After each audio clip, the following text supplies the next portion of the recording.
Good evening and welcome to the CUNY Academy for this installment of AP Government, where we are building responsible voters one video at a time.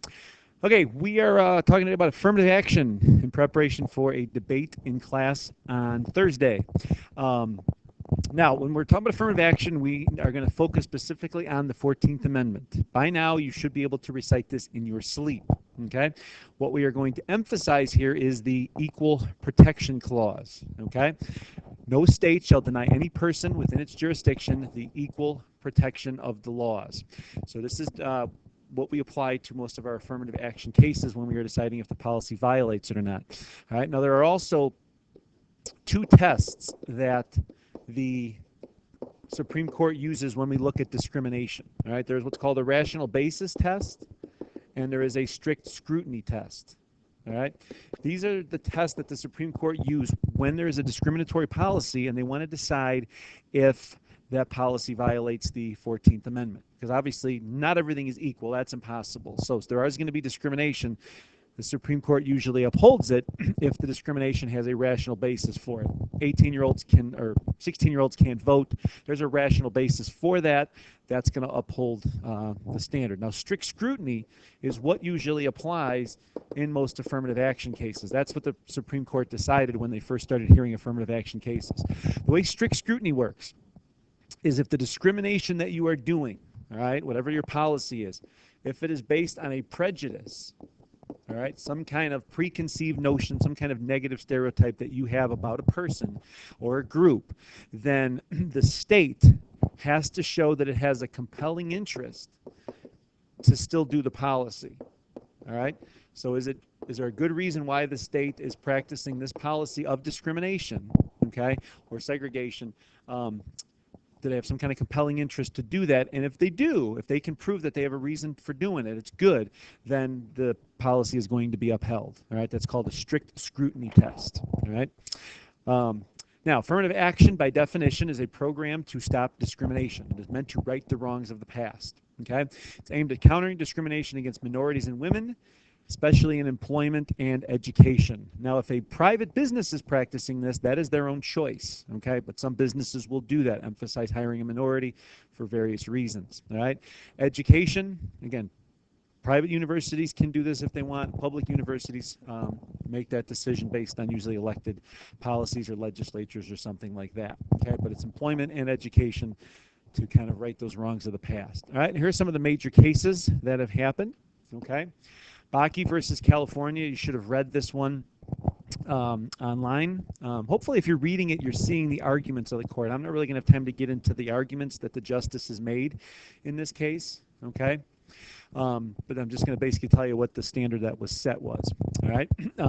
For Baki, California, first of all, this is where they established a strict scrutiny test for discrimination. But basically, race can be used as a preference when you're considering for college admission, so you can take that into account when you're making that decision, but you cannot have a quota, okay? In the case of Baki, there were 100 seats for a medical school, okay?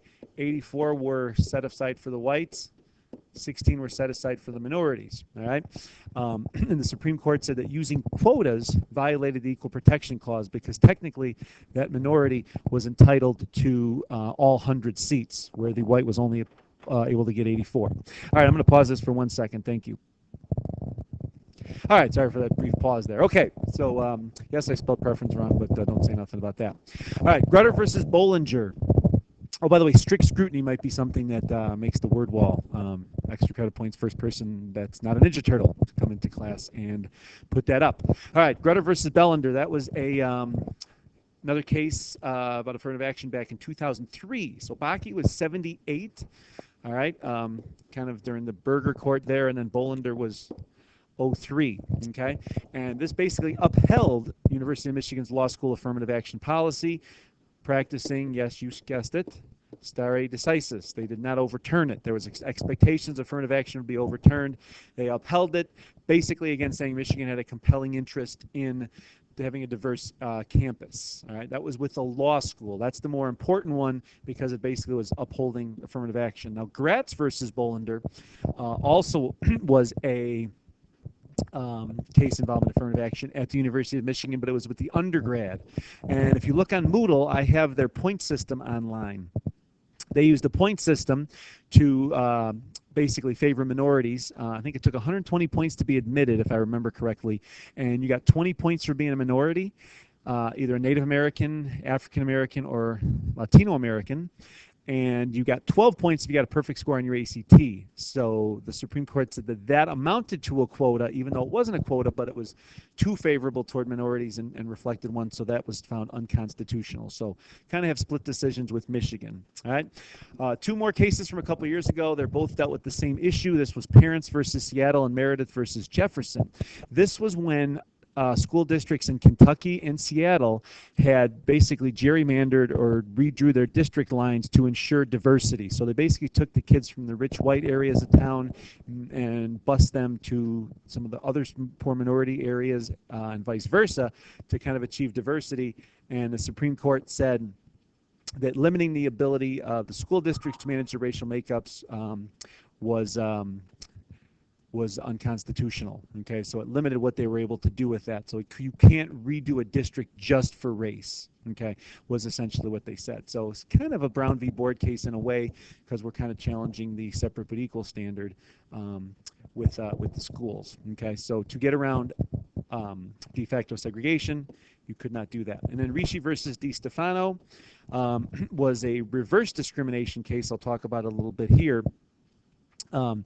The court said that it was reverse discrimination to discount a promotion exam if the results were discriminatory. Okay, this gets into that disparate impact we had talked about earlier with the housing discrimination that Stephen Wald wanted to debate.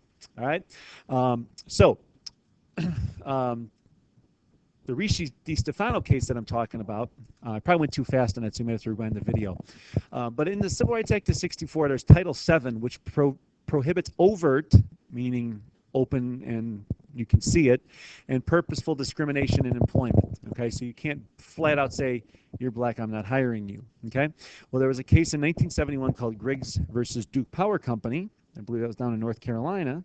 Okay, and the court redefined the law by saying that the act prescribes not only overt discrimination, but also practices that are fair in form, but discriminatory in operation. And that, again, is that disparate impact is how they pronounce that. You might need to look this up online to get a little better understanding of that. But a disparate impact is where the results show that there's discriminatory, but what you're doing and going about it is totally fine.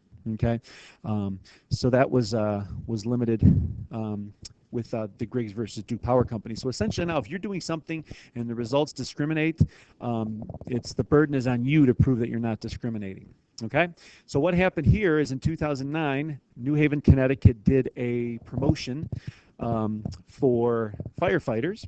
Okay, and they gave an exam, and for the captain's exam, whites, blacks, Hispanics, whites 64% passed, blacks 38, and Hispanics 38. So clearly whites were doing better than the minorities on the exam. And for the lieutenants, same thing. Okay, whites were doing far better. So what New Haven decided to do is, in fear of that Griggs versus Duke Power Company decision, they said, we're going to throw the results of this test out because obviously there is some kind of discrimination tied to that.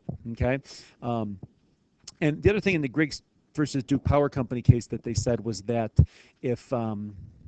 if you were giving a test for a promotion or for hiring, it had to be job specific. Okay, you couldn't ask somebody to do the Pythagorean theorem if their job is to be, a store clerk or something like that. Maybe that's even a bad analogy. I don't know what the Pythagorean theorem is. I can't even say it.